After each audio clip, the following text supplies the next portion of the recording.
सलग 4 दिवस पेट्रोल पंपावर असलेल्या वाहनांच्या रांगांची संख्या जी आहे ती काहीशी कमी होताना या ठिकाणी पाहायला मिळत आहे। परिस्थिती जी आहे ती या ठिकाणी पूर्वपदावर जी आहे ती येताना पाहायला मिळत आहे। याआधी जर पाहिलं तर या संपूर्ण पेट्रोल पंपावर मोठ्या वाहनांच्या रांगा ज्या आहेत ते या ठिकाणी लागल्या होत्या आणि एकच गर्दी जी आहे ती पेट्रोल डिझेलच्या संदर्भानं नागरिकांनी या ठिकाणी केली होती। या संपूर्ण पेट्रोल पंपाच्या परिसरामध्ये पाहिलं तर साधारणतः अर्धा किलोमीटर पर्यंत संपूर्ण वाहनांच्या रांगा ज्या आहेत त्या सलग 4 दिवस या ठिकाणी होत्या।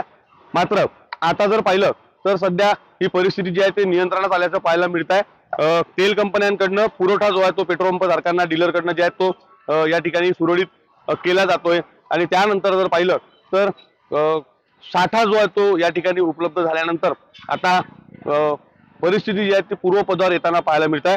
तरी अद्याप जर पाहिलं तर यवतमाळ शहरामध्ये साधारणतः 30 ते 40% पेट्रोल पंप जे आहेत ते अजूनही बंद अवस्थेत आहेत। आज त्यांना साठा जो आहे तो उपलब्ध झाल्यानंतर ते पेट्रोल पंप सुद्धा या ठिकाणी पूर्ववत सुरू होणार आहे।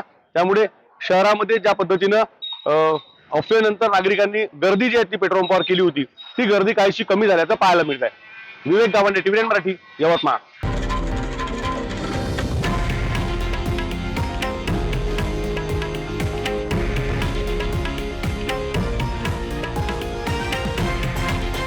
हे आहे देशातील नंबर 1 न्यूज नेटवर्क आणि आपण पाहत आहात टीव्ही 9 मराठी, एकमेव।